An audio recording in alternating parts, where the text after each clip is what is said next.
When your own father laughs at you in front of everyone, something inside you freezes. Not anger, not shame, just a kind of stillness that remembers.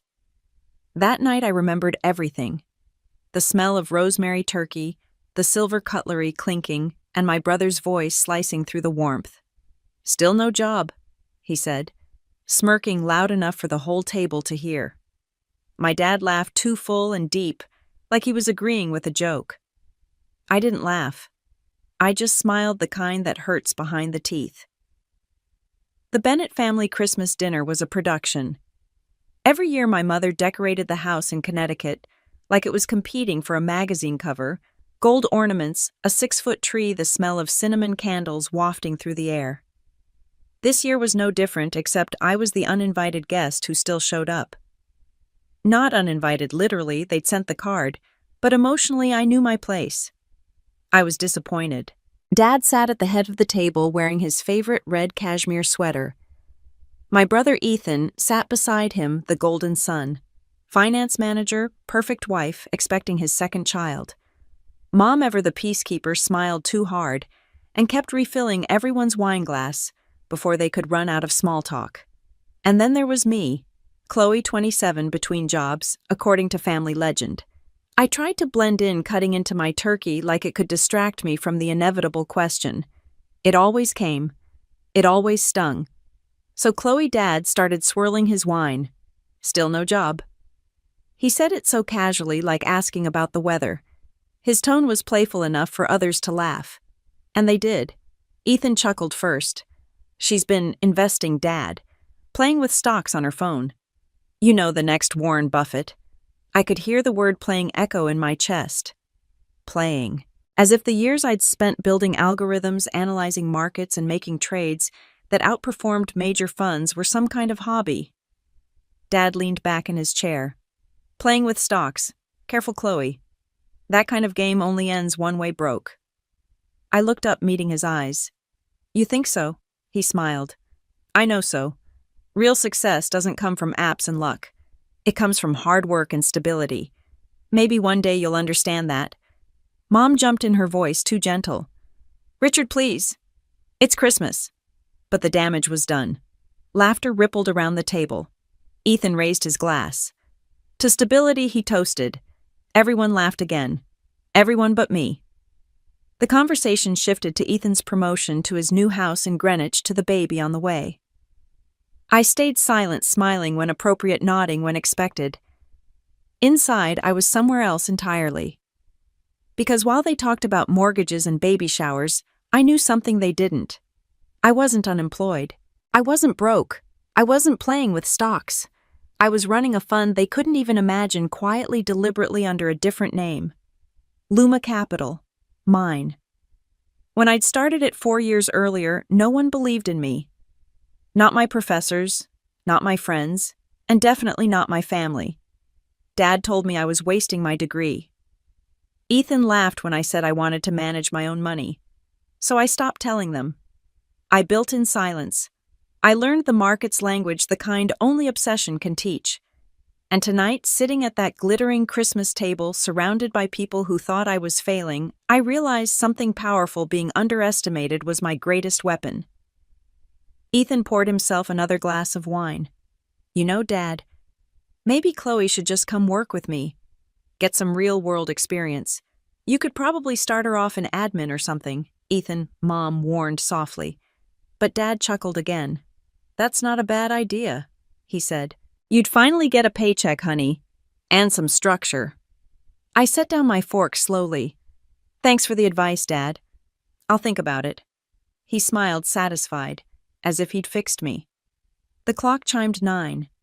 Snow had started to fall outside, soft and thick. I stared at the window, letting the chatter fade. Their words blurred into background noise, the same old symphony of expectation and condescension. Then my phone buzzed. Once, twice, then again. Dad frowned. "Chloe, no phones at the table.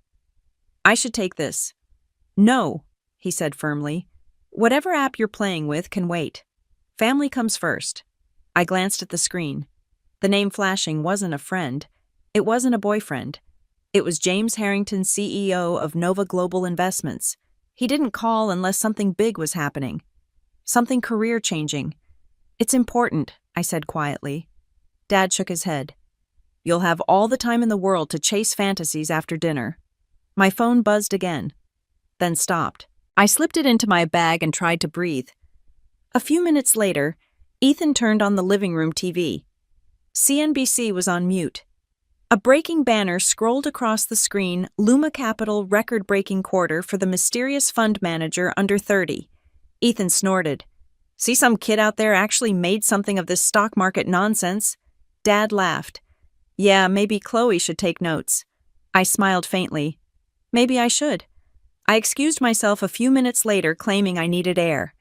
Outside, the cold hit my lungs like clarity. The snow covered everything, every sharp word, every smirk, every reminder that I wasn't enough. I took out my phone. There was a new message from James Harrington. "James Bloomberg just confirmed. The feature goes live in 2 days. Forbes will follow. Are you ready?" I stared at the screen, my breath fogging the air. Ready? I'd been ready for years. I typed back one line. "Me. Let them see." I looked back through the window one last time at my family, laughing, untouched by the truth that was about to shatter their little world. Inside, Dad raised his glass again. I could read his lips through the glass. "To success." I smiled. "To pay back," I whispered to myself. And for the first time that night, the smile felt real. They say words fade, but that's a lie. Some words are stained. The night after that dinner, I didn't wash off the look in their eyes, the pity mixed with superiority. I didn't need to. I needed to remember it. The laughter from that table wasn't a ghost. It was fuel.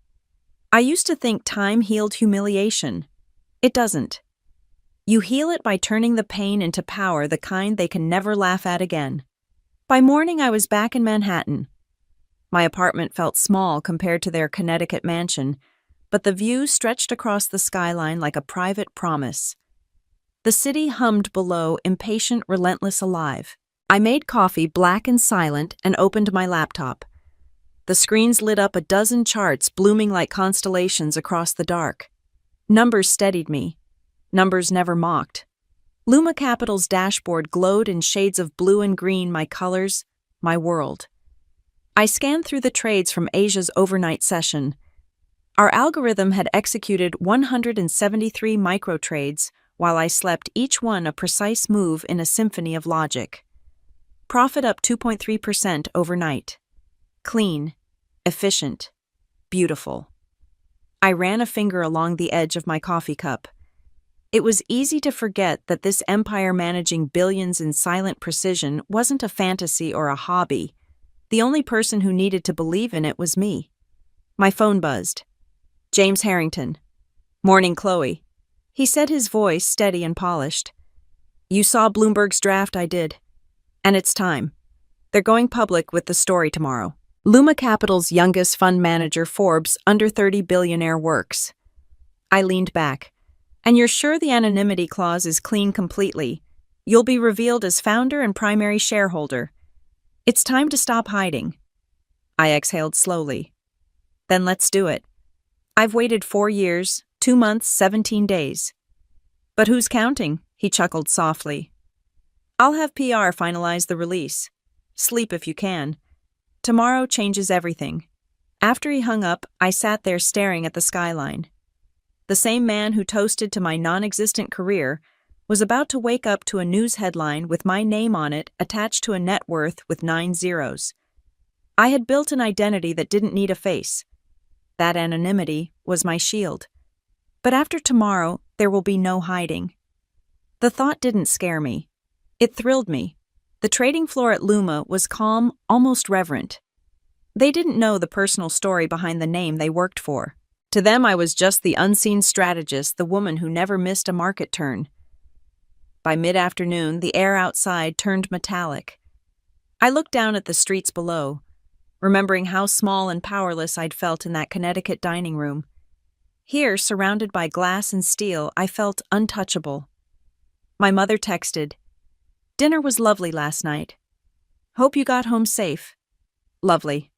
I locked my phone and turned back to the charts. The market closed with another record day. I should have felt relieved, but what I felt was heavier anticipation mixed with the finality of a closing door.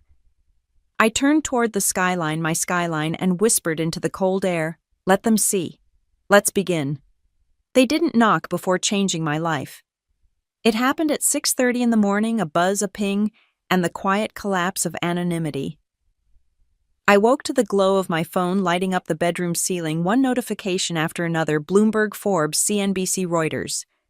My name was everywhere. Forbes exclusive. Chloe Bennett, founder of Luma Capital, youngest female billionaire, under 30. I sat up slowly, the air thick with disbelief, though I'd known this day was coming. Still, nothing prepares you for the moment the world finally looks up and recognizes you. The city outside hadn't caught on yet. Manhattan was still half asleep, steam curling from subway grates, early traffic groaning awake. But my phone was in chaos.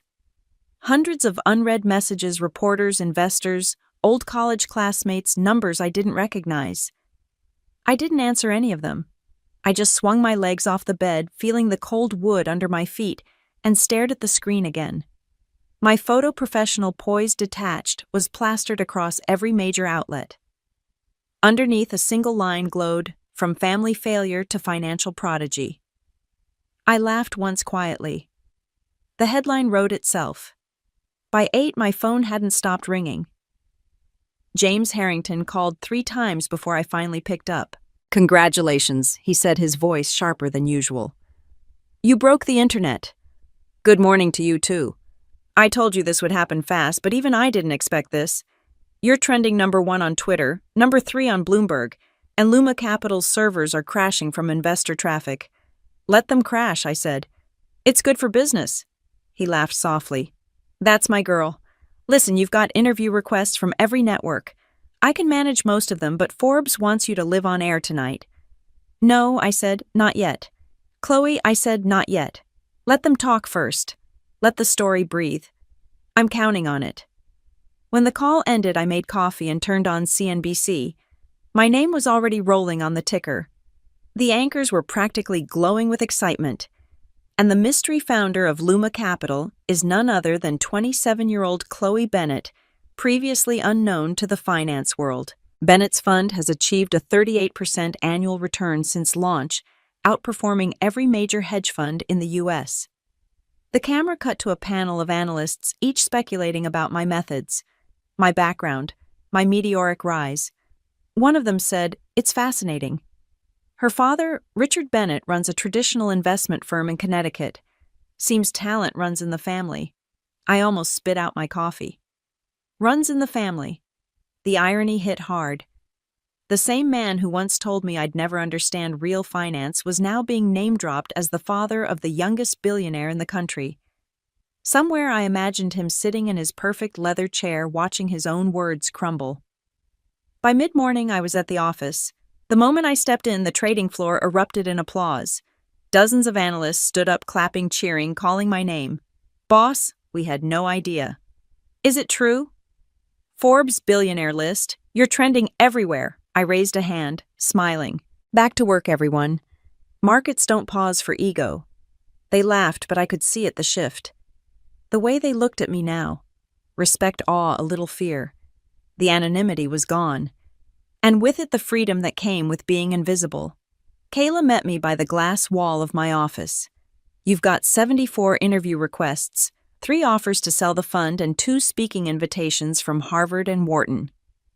"Delete the Harvard one," I said. "They didn't want me when I applied." She grinned. "Yes, ma'am." I sat behind my desk, watching the markets scroll across the screen. Everything looked the same. Charts, numbers, prices, yet nothing was. The intercom buzzed. "James on line 2, Kayla said. "Put him through." "You might want to turn on channel 5, James said. I switched it on. My face filled the screen again, Forbes studio background, my headshot behind the anchor. "We've just received exclusive confirmation from Bennett Wealth Group that Chloe Bennett is indeed the daughter of Richard Bennett, longtime Connecticut investor." Sources close to the family say this revelation comes as a surprise to many. The camera cut to a photo me maybe 20 years old at some long-forgotten family barbecue sitting beside my father. He was smiling. I wasn't. Richard's PR team is scrambling, James said. They weren't ready for this. I bet they weren't. Are you okay? I thought about that. I don't know yet. Because this wasn't just exposure, it was confrontation. And confrontation had consequences. By noon, my office was a revolving door of congratulations. Flowers from investors, champagne from Nova Global, a handwritten note from the mayor's office. Each one a symbol of validation, but none of it filled the strange quiet underneath. The truth was, I didn't care about the money or the fame. I cared about the silence that would fall when my father finally saw it. The pause before his pride turned to regret. At 2 p.m., my phone buzzed with a new message. Dad, we need to talk. I stared at the text for a long moment, the letters burning. Then came another, proud of you. No apology, no acknowledgement. Just pride, late and incomplete. I typed back, about what? Then deleted it. I locked the phone and stood walking to the window. Outside, snow began to fall again, soft against the glass. Somewhere in Connecticut, my father was watching my brother too, both trying to reconcile the woman on their TV with the one they mocked across the dinner table. I wondered if they remembered the sound of their own laughter that night. My reflection stared back at me in the glass calm, composed, untouchable. The woman who had built an empire from the very thing they dismissed. I whispered it aloud to no one. Still no job, huh? The city below pulsed with light. And somewhere far away, I knew the dinner table that once felt like a cage had gone very, very quiet. The silence after exposure is the loudest kind. You think when the world finds out your name, there'll be cheering relief celebration. But the truth. It's quiet, eerily quiet, like the calm before a second storm. That morning, after Forbes crowned me the youngest billionaire under 30, my phone didn't stop vibrating. But the one call that mattered, the one voice I had waited years to hear, didn't come until late afternoon. When I finally saw Dad flash across my screen, my stomach tightened. I didn't answer right away. Some debts deserve to sweat a little.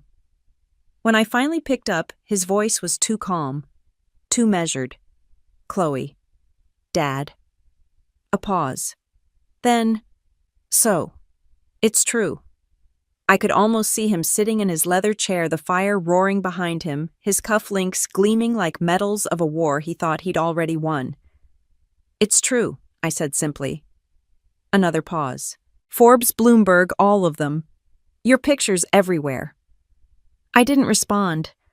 I didn't know you were involved with, what's it called again? Luma Capital, I corrected. I found it. The silence stretched. He cleared his throat. Well, that's impressive. There it was. Impressive. The word people use when they're too stunned to say sorry. Is that what you called to say? I asked. Chloe, he sighed. I think we got off on the wrong foot last night. You know I didn't mean to embarrass you. It was a joke. Everyone was laughing, I said. It landed. I didn't mean, yes, you did. He went quiet. For a moment, all I could hear was the faint clink of his glass. Probably scotch. His Christmas scotch, the one he only poured when he wanted to feel powerful. I'm proud of you, he said finally. Proud, I repeated. Of what? Of what you've built. Of who you've become. I mean Luma's success. It's extraordinary. I stared out the window of my office at the city glittering under fresh snow. You had no idea what I was building. You never asked. He hesitated. Well, how could we know? You never told us. I let out a sharp laugh. Because every time I tried, you told me I was wasting my life. Remember that? His voice softened, practiced like he was negotiating. We just wanted you to have security, stability, playing with stocks. There it is again, I cut in. Playing. He sighed heavily. I didn't mean it that way. Yes, you did. I said again, my tone even. You meant every word. You always have. He was quiet for a long time. Then in a voice smaller than I'd ever heard from him, he said, "You really made all that money, more than you could imagine." Another pause. "How much?" "Does it matter, I suppose not," he said, though we both knew it did. There was a long silence after that. Then, like he couldn't help himself, he added, "It's just hard to believe. You're so young." "Under 30, I said. Forbes made sure to mention that. He chuckled softly, trying to thaw the ice. "You always were stubborn. Guess it paid off." Guess it did. I could almost hear the gears turning in his head, how to pivot this into a story that made sense, how to rewrite history so that his disapproval looked like guidance, his doubt like tough love. "Listen," he said suddenly. "There's a gala next week, Bennett and Price's annual investor dinner. You should come. Let people see what you've accomplished. It'd mean a lot to me." I laughed. "You want me there now?" "Of course," he said quickly. "Your family." "Family," I repeated. "That's a new word coming from you." He didn't respond right away. Things were said in the past. Maybe both of us could have handled it better. "I was 23, I said quietly. "You were supposed to believe in me, not tear me down." He didn't argue. He didn't apologize either. Just said, "Think about the gala. You belong there, Chloe. You've earned it." When the call ended, I sat still for a long moment. The office around me was quiet, the kind of quiet that hums. I looked down at my phone. One call. 4 years too late. Kayla knocked lightly on the door. "Everything okay?" "Fine," I said. "My dad just found out his daughter isn't a disappointment after all." She gave me a sympathetic look. "How's he taking it?" "Like a businessman who just realized he missed the best investment of his life." Kayla smiled faintly. "Want me to cancel your evening meetings?" I shook my head. "No, I need distraction. Get me the Singapore numbers." By the time the office emptied, snow was falling again. I turned off the lights and sat by the window, the city flickering below like 1,000 heartbeat monitors. My laptop pinged a new headline from CNBC. Luma Capital's Founder Shocks Wall Street Family Background Revealed. I clicked it open. There it was again, a photo of me at 21 standing beside my father at some charity dinner, his arm around my shoulder. The caption read, "Richard Bennett, veteran investor, and his daughter Chloe, the newly crowned billionaire founder of Luma Capital."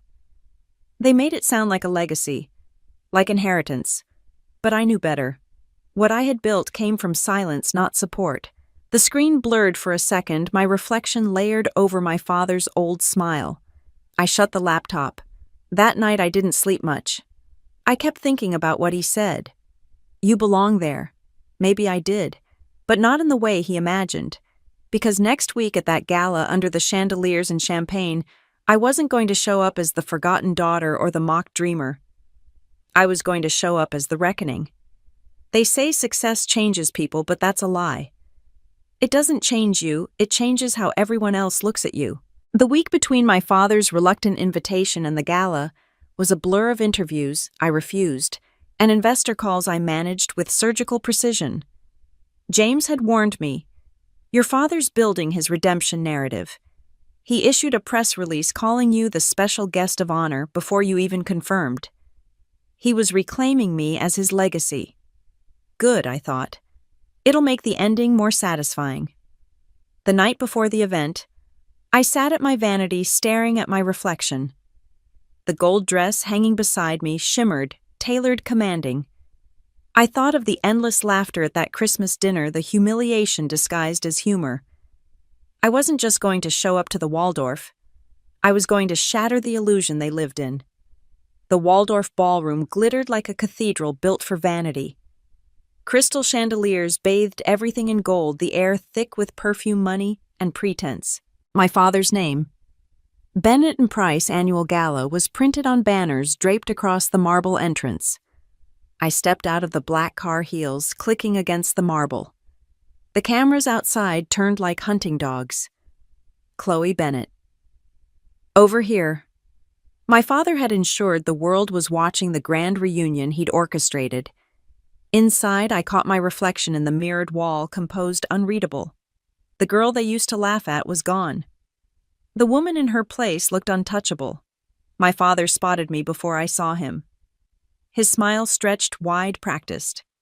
"Chloe," he exclaimed, crossing the floor with a confidence that came from ownership. He kissed my cheek for the cameras, his hand gripping my arm just tightly enough to remind me that he still thought control was possible. "You look beautiful," he said. "And successful. I suppose that's the only kind of beauty that matters to you," I replied softly. He chuckled awkwardly, then launched into introductions, investors, board members, socialites. Each handshake was the same, firm, eager, curious.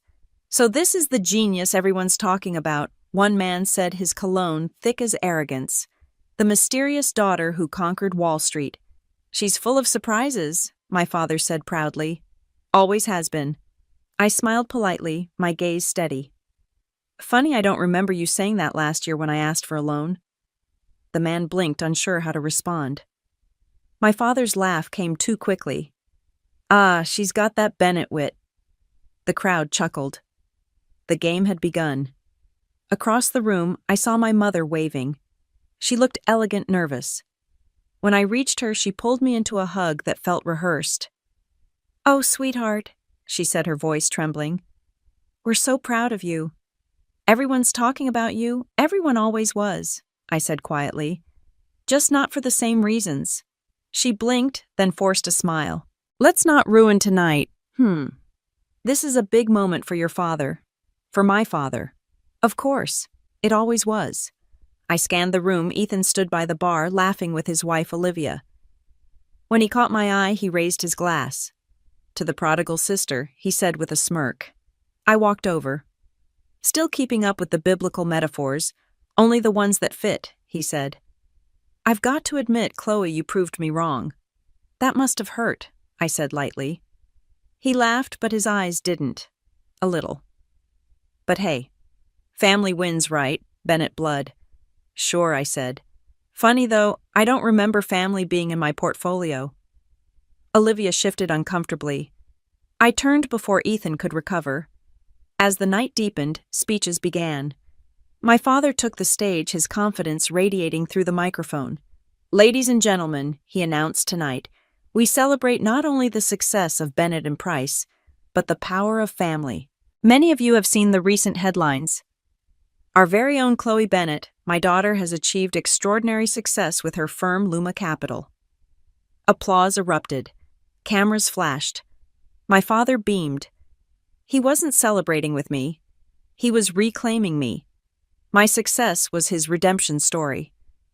When the applause died down, he gestured for me to join him. "Come, Chloe. Say a few words." I walked to the stage slowly, each step deliberate. The ballroom hushed. My father handed me the microphone, smiling like he'd just crowned me queen of his empire. "Thank you," I said softly. "It's surreal being here." The crowd leaned in.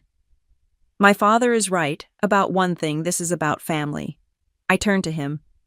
The family that teaches you what you're made of. Sometimes by supporting you, and sometimes by doubting you.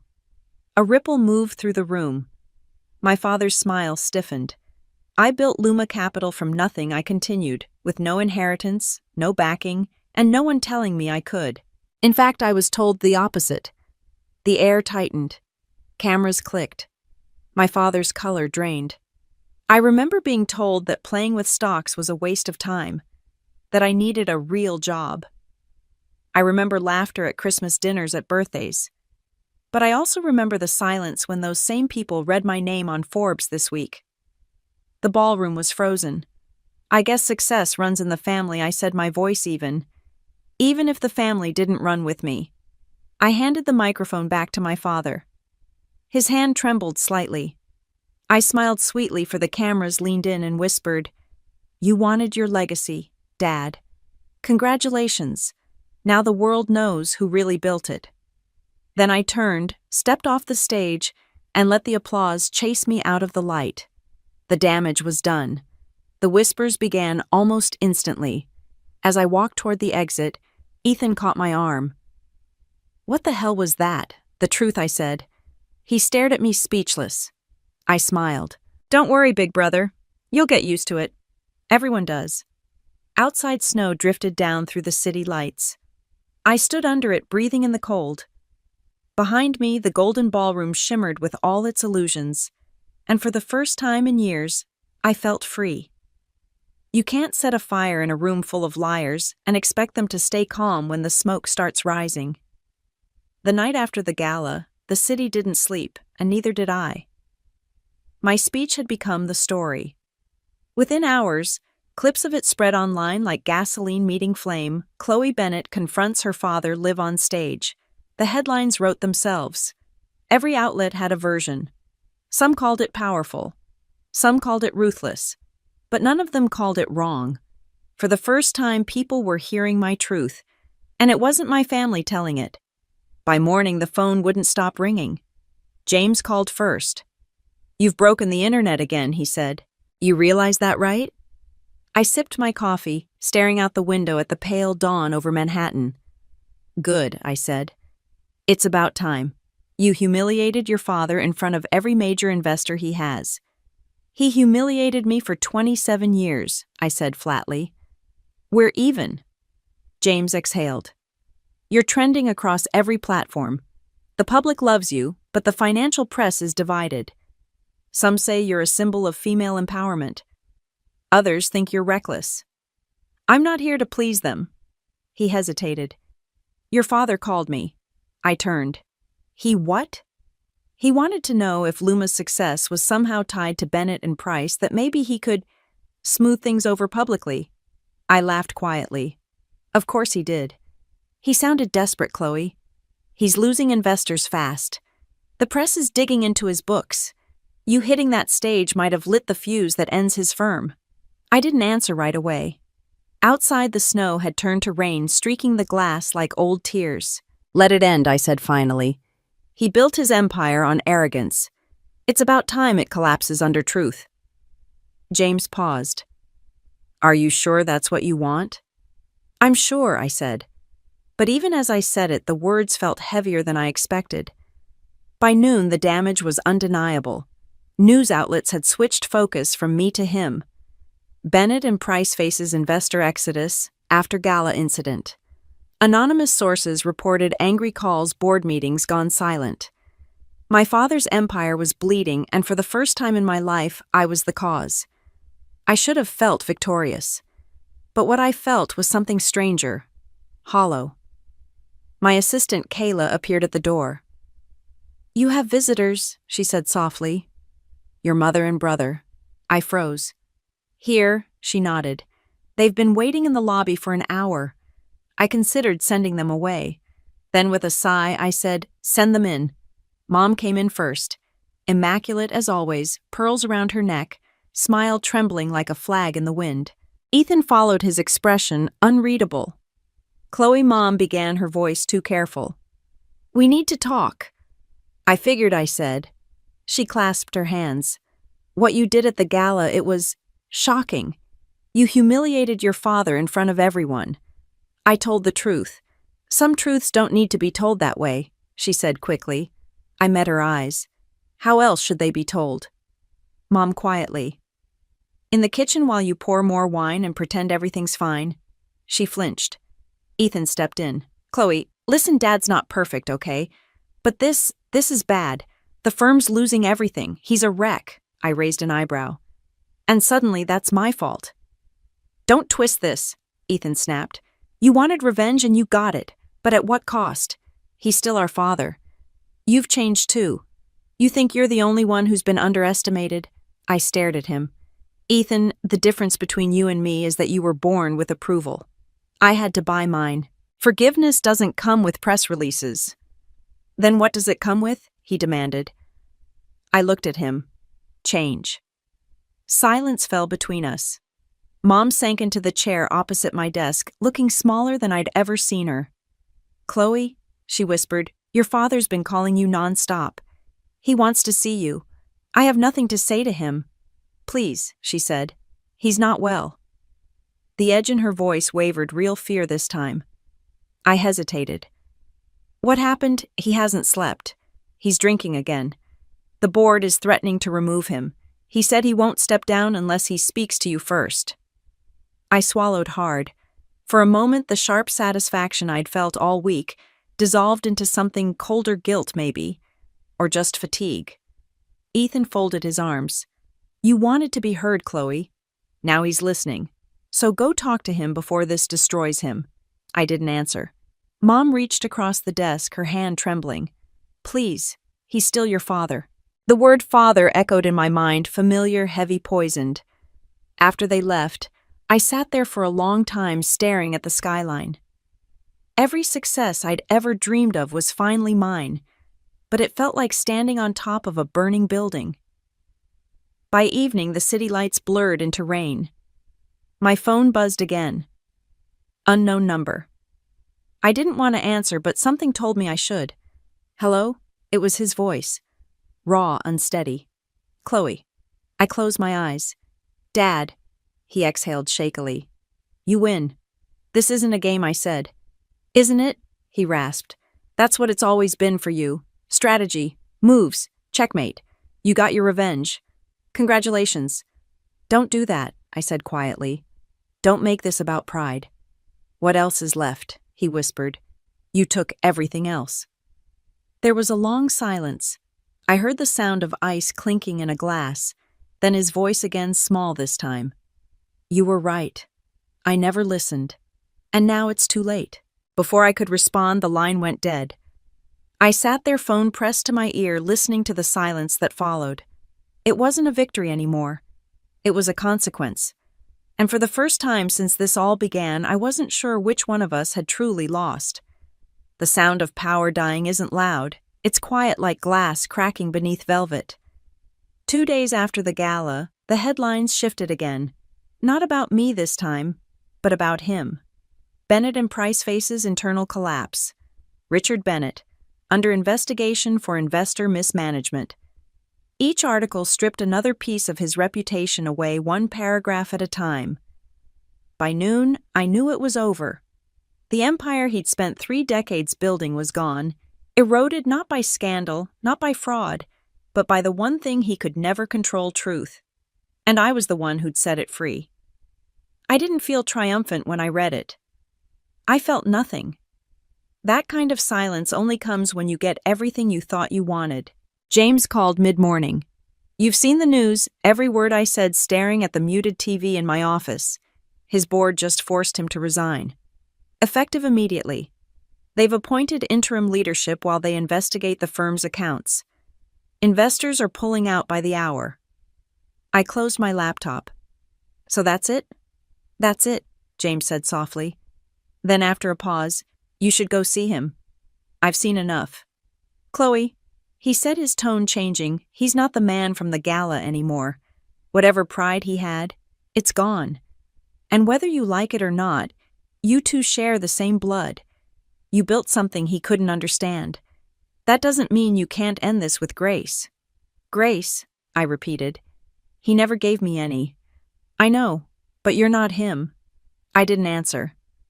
By late afternoon, I found myself driving toward Connecticut anyway. The highway stretched gray and endless snow falling in slow, patient flakes. My reflection in the window looked strange, too polished for the girl who once left this town, broke and bruised. When I reached my parents' house, the lights were dim. The wreath on the door had started to brown. I knocked once, then again. My mother opened it, eyes red, face pale. Chloe. She breathed like she wasn't sure I was real. Is he here? She nodded slowly. In his office. He hasn't left in 2 days. I stepped inside. The air smelled of stale bourbon and burnt wood. The house felt smaller somehow, like grief had shrunk its walls.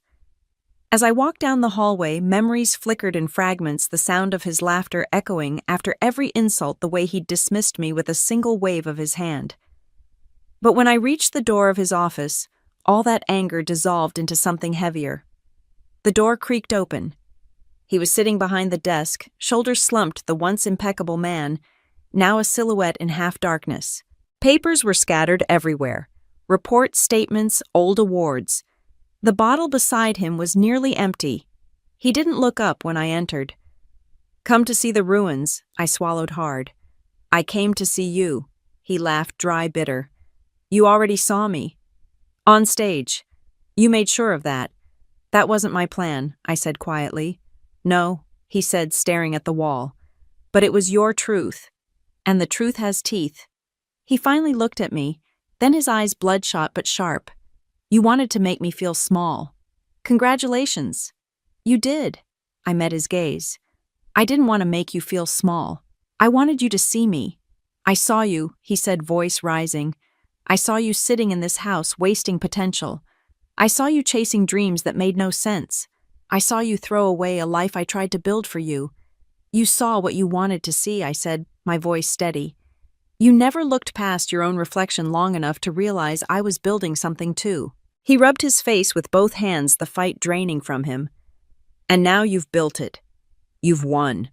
What's left for me? I hesitated. Maybe peace. He gave a weak laugh. There's no peace in losing everything. I stepped closer, lowering my voice. You didn't lose everything, Dad. You just lost control. That landed. His eyes softened just a little. You sound like your mother, he murmured. I sound like someone who learned from you what not to become.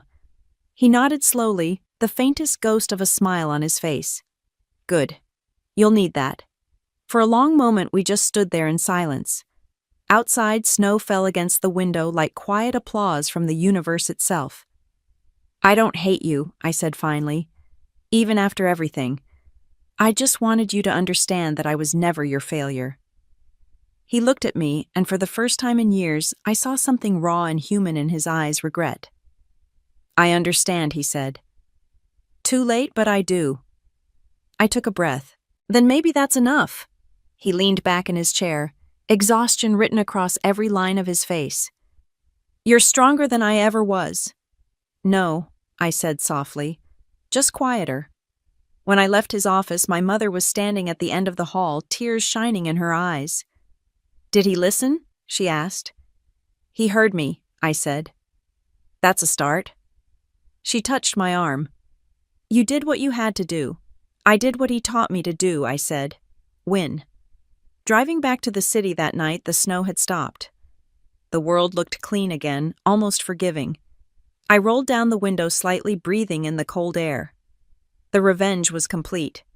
But it didn't feel like victory anymore. It felt like closing a book that had taken too long to finish, heavy, necessary final. The man who once mocked me had fallen. And all I could think was how strangely quiet it sounded when a dynasty ended. You think revenge will silence the voices in your head? The ones that used to whisper, you're not enough, you'll never make it, they'll never believe you.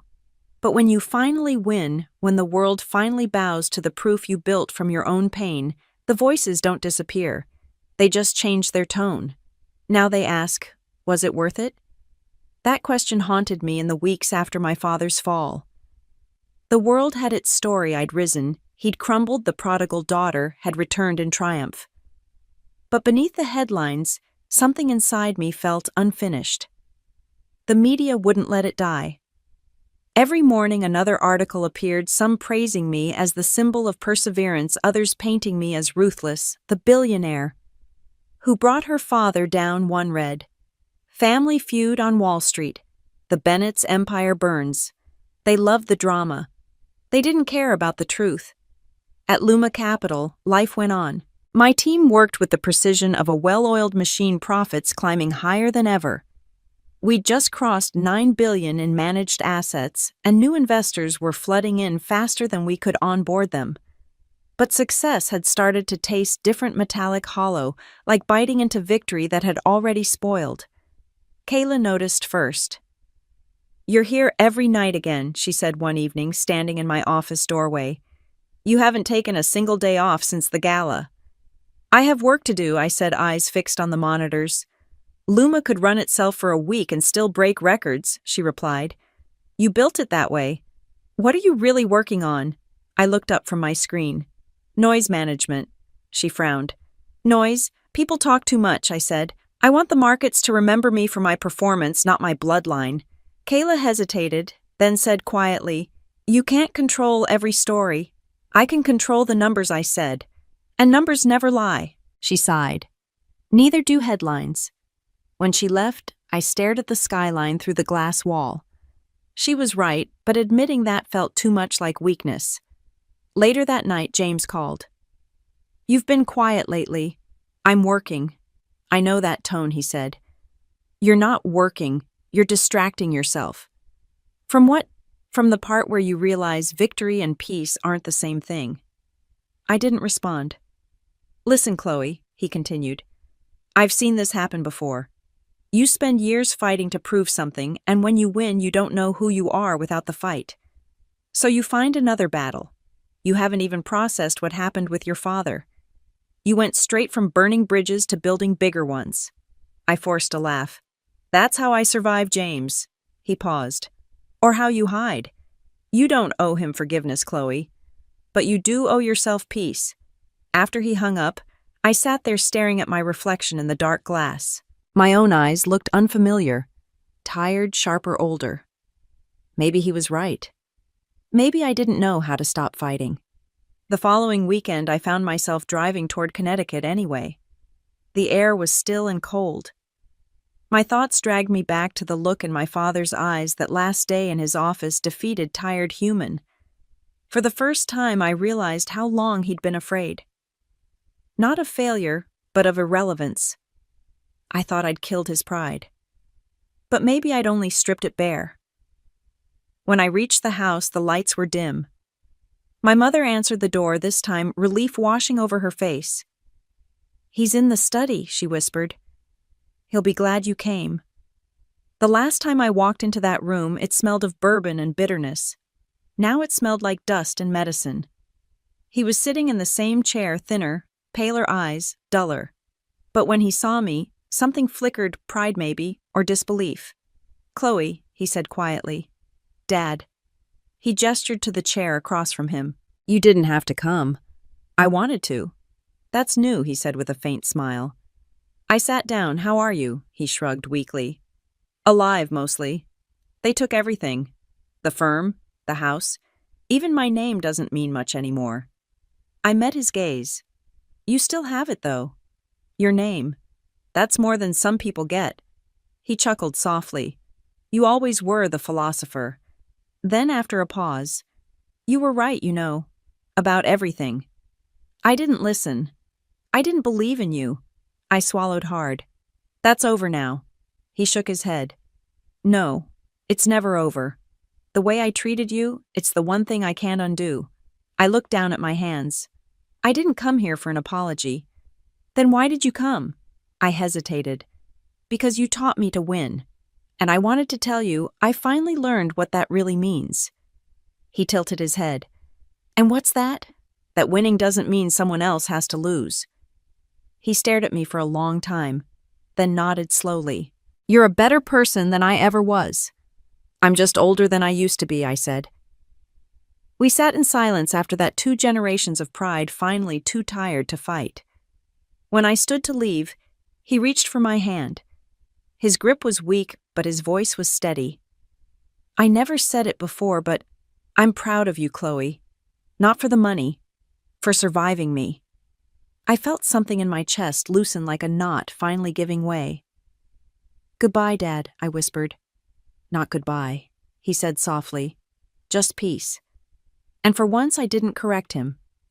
You can inherit more than money from your parents. You can inherit silence, pride, and the ache to prove them wrong. You can inherit the instinct to destroy before you are destroyed. For years I thought my father's legacy was wealth, but now I understood it was the hunger that built it, the same hunger that burned him alive. The night I left his house for the last time, I realized I'd spent my whole life trying not to become him, and somehow I already had. The city was waiting for me when I returned, sharp lights, colder air, and a dozen meetings stacked on my calendar before sunrise. Luma Capital had become an empire, and empires demand sacrifices.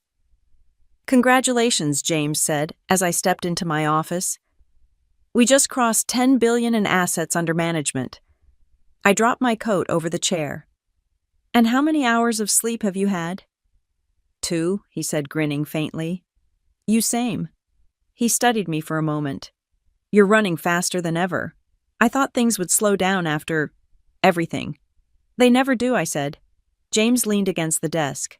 What are you really chasing now, Chloe? You already proved yourself to him, to everyone. I'm not chasing, I said, eyes fixed on the skyline. I'm building. He frowned. Building what I turned toward him. A future where I don't need to explain myself to anyone again. He exhaled, recognizing that tone, the one he'd heard the night I founded Luma. The one that didn't invite debate. All right, he said softly. Then let's build. That week blurred into one long stretch of sleepless nights and glowing screens. Interviews, investor calls, portfolio reviews. I was expanding Luma's global reach, new offices in London and Singapore, a partnership with a major energy fund, and a sustainability initiative that would turn headlines in our favor. But every time someone called me visionary or revolutionary, I thought of my father's trembling hand, his quiet confession, I'm proud of you. Not for the money. For surviving me. Surviving him wasn't victory. It was an inheritance.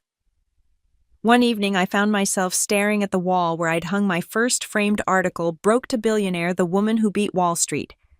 The smile in the photo didn't look like me anymore. I'd built everything from scratch, every client, every trade, every sleepless night, but somewhere along the way, I'd learned his rhythm, relentless, lonely, consuming. I poured a drink and called Ethan. He picked up on the third ring. Chloe, I'm not calling for bad news, I said. That's a first. Funny, I said. How's Dad? He's stable. Mom's been taking care of him. He's quieter now. Read a lot? Watch interviews of you on TV. That twisted something inside me. Still judging. No, Ethan said. Just watching. Like he's trying to figure out how he raised someone like you. I didn't know what to say to that. Chloe, Ethan added, I think you should come for Thanksgiving this year. It's been a long time. I laughed quietly. You really think they want me carving turkey at that table again? I think they want peace, he said. And you might too. I stared out the window, the city below shimmering like circuitry. We'll see. When Thanksgiving came, I went. The house felt smaller than I remembered. The once imposing dining room now looked like a museum of ghosts, same chandelier, same china, fewer people. My mother hugged me like she was afraid I'd vanish. My father stood at the end of the table, thinner, slower, but still there. Chloe, he said softly. Dad. For a moment, no one moved. Then he gestured toward the chair beside him. Sit, I did. Dinner began in silence. The old rhythms were gone. No sharp remarks, no jokes at my expense. Just the clinking of forks, the creak of wood, and the low hum of the fire. Halfway through the meal, my father set down his glass. I read about your new expansion, he said. Asia and Europe. Ambitious. It's going well, I replied. He nodded slowly. You remind me of myself, you know. I was afraid you'd say that, I said lightly.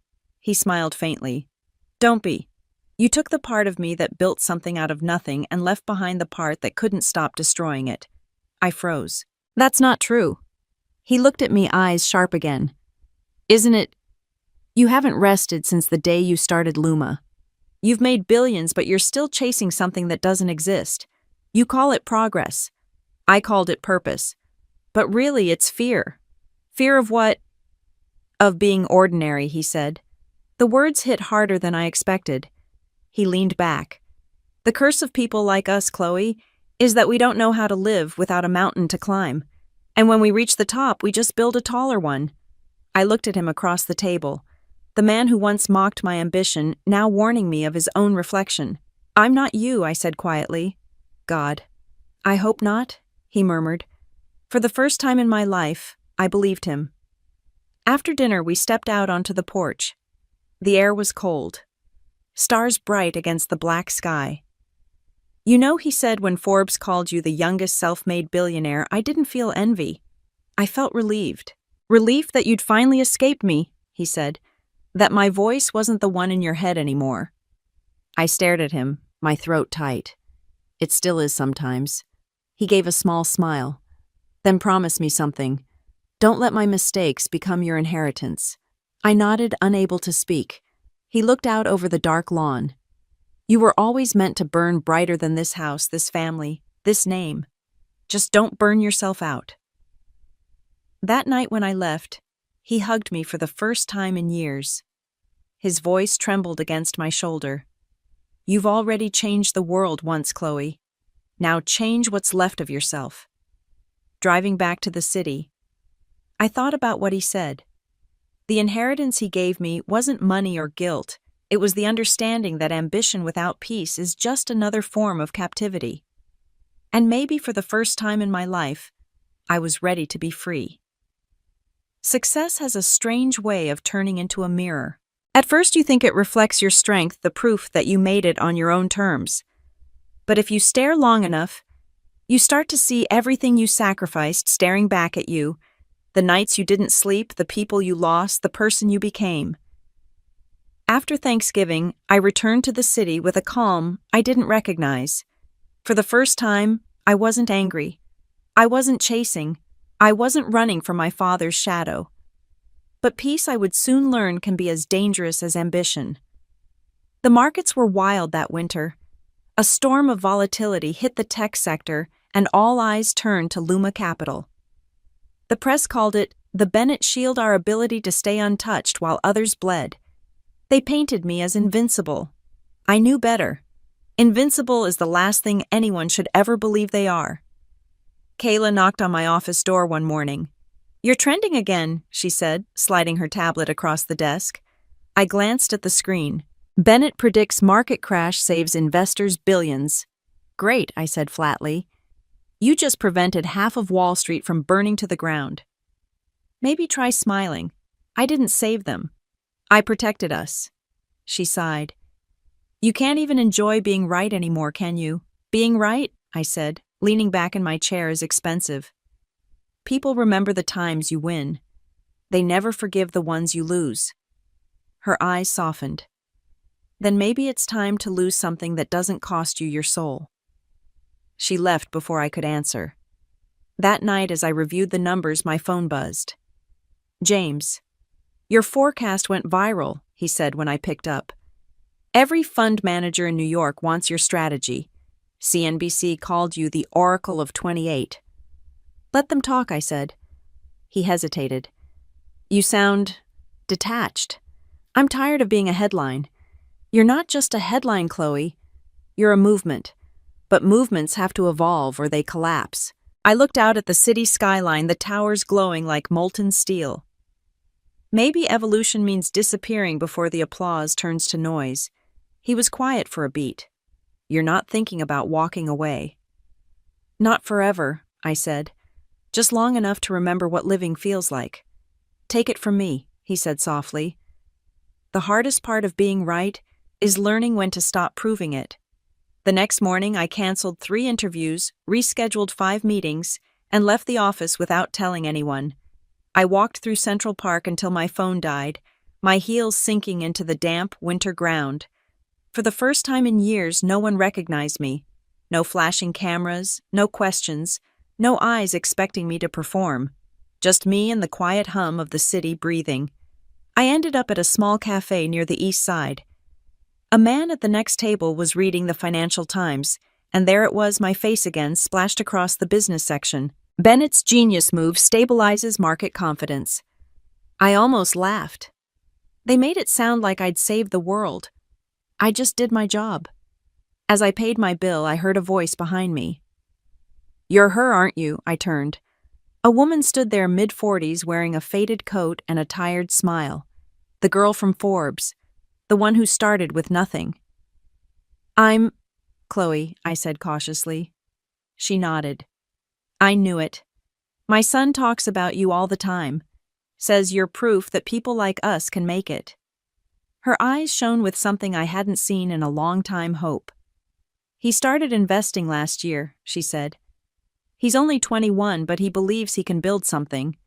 Because of you." I didn't know what to say. "Thank you," she added softly, "for showing him that you don't need permission to change your life." When she left, I sat there for a long time. All this time I'd been chasing revenge, validation, control. And yet what mattered most wasn't the empire I'd built, it was the permission my story had given someone else. Maybe that was what being right was supposed to mean. Not proving others wrong, but proving what's possible. That night back in my penthouse, I wrote a letter to my team. Effective immediately. Luma Capital will transition to employee partnership. Every lead analyst, every strategist, every developer will receive ownership shares equivalent to their contribution since the company's founding. Luma was never meant to be a monument, it was meant to be a movement. I didn't sleep. I just watched the city lights fade into dawn. When morning came, James called. "You're really doing this?" "Yes." "Do you realize you're giving away almost half your company?" "I'm not giving it away," I said. "I'm giving it back." He exhaled. "You know your father would never—" "I know," I interrupted. "That's why I have to." Later that day, I walked into the office. My entire team stood waiting, a mix of confusion and disbelief.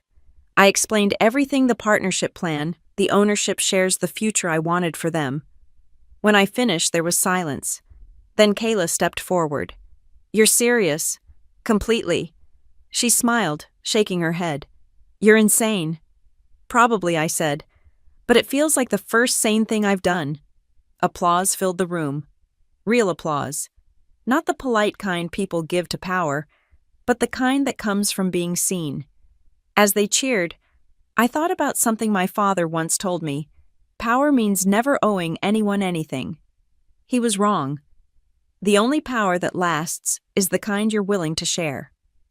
That evening, standing by the window of my office, watching the sun bleed gold across the skyline, I felt something I hadn't felt in years. Peace, not from winning, not from proving, but from letting go. And for the first time, being right didn't feel like a burden. It felt like freedom. The strangest part about transformation is that it rarely announces itself. It doesn't crash through the door or arrive with applause. It creeps in quietly, like the moment before dawn when you realize the darkness is thinning. A few months after giving my team ownership of Luma, the noise that had once defined my life began to fade. No breaking news, no viral headlines, no tense board meetings filled with sharp whispers. For the first time, the world wasn't watching me, and I didn't miss it. What surprised me most was how natural peace could feel once I stopped resisting it. I started walking to work again, no driver, no security detail, just me, the winter wind, and a city that finally seemed to breathe at the same rhythm I did. Every corner of Manhattan held memories of who I used to be, the girl who carried bitterness like armor. But now I passed those ghosts without flinching. One morning, as I stopped at my usual coffee shop, I saw a familiar name on the news ticker mounted above the counter. "Richard Bennett retires from public life." My father. The anchor's voice was calm, almost reverent. After decades in finance, former CEO Richard Bennett has formally stepped away from all corporate holdings. Sources close to the family say he plans to spend his time mentoring young entrepreneurs. I almost smiled. The man who once mocked ambition he didn't understand was now teaching it. Maybe that was redemption, or maybe it was survival. Either way, I didn't resent it. Later that day, an email appeared in my inbox with a subject line that simply read, "Dinner." It was from him. I hesitated before replying. Then I typed, "Sure. Friday at 7. When I arrived at the restaurant, I barely recognized him. The tailored suits were gone, replaced by a sweater and a quiet humility that didn't feel forced. His hair had thinned, but his eyes, those sharp, assessing eyes, were still the same.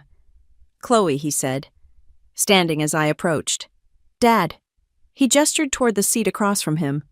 "I wasn't sure you'd come." "I wasn't sure either," I admitted. He smiled faintly. "That's fair." For a few moments we didn't speak. The waiter poured wine, took our orders, and disappeared. Finally, my father cleared his throat. "I wanted to see you face to face. Not about the past, just to thank you." "Thank me?" I asked, arching a brow. "For showing me what leadership looks like when it's not about control," he said. "Your decision to give away half your company, it was extraordinary." "I didn't give it away," I said softly. "I just stopped hoarding what wasn't mine to begin with." He nodded. "That's what I mean. You built something real, Chloe. Something that lasts. You did what I never could." His voice trembled slightly on that last sentence. And for a moment, I saw not the titan who once loomed over me, but a man trying to make peace with his own reflection. "People can change," I said. They can, he agreed, though it takes most of us too long. We talked for hours about Luma, about my team, about the world he no longer understood but wanted to. He listened more than he spoke, which was new. At one point, he said quietly, "I read an article that called you the conscience of modern finance. Do you believe that?" I laughed softly. Conscience, I don't know. Maybe just someone who got tired of pretending money was the only measure of worth. He looked thoughtful. Maybe that's why you succeeded. You played a game most people never stop to question. After dinner, as we stepped outside, he turned to me. "You know, I used to believe winning meant outlasting everyone else. But you redefined it. How so?" "You turned victory into inclusion," he said. "That's harder than conquest." We stood there for a moment under the restaurant's warm light, the city humming around us. He looked older, smaller but lighter somehow. "Dad," I said softly, "do you regret it, the way things went between us?" He took a deep breath. "Every day. But I'm grateful for the ending." "Why?"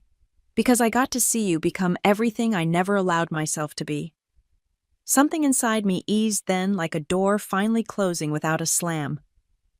That night back in my apartment, I poured a glass of wine and sat by the window. Below the city glowed a living constellation of ambition and exhaustion. I thought about all the dinners where I'd been the quiet one at the table holding my breath while my family laughed at my dreams. Now the laughter was gone, replaced by silence, not the painful kind, but the peaceful kind that comes after a storm. I checked my phone. Dozens of messages, investors, journalists, former rivals. But one stood out.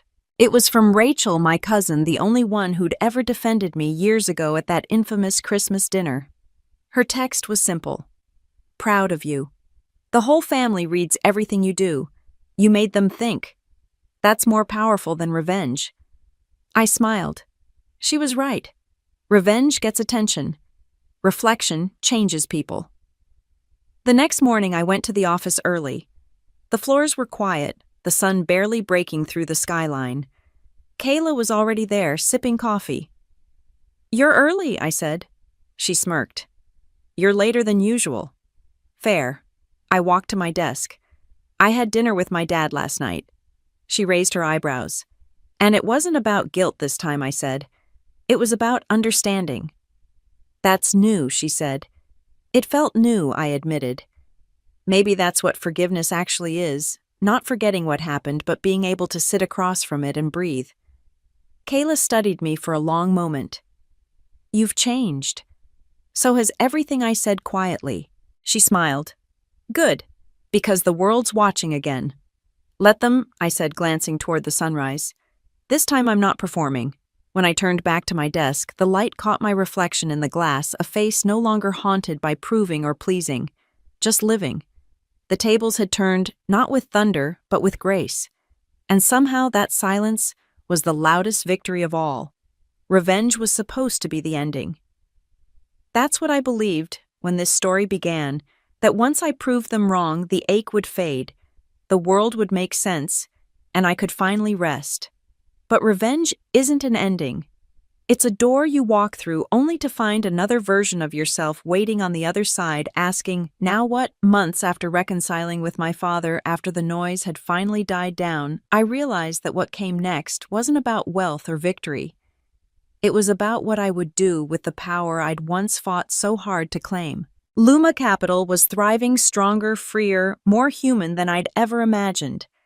The new partnership model had changed everything. My employees no longer worked for me. They built with me. Profits rose, yes, but so did something far more valuable: trust. I'd created the kind of company I'd once dreamed of working for: transparent, ambitious, and fair.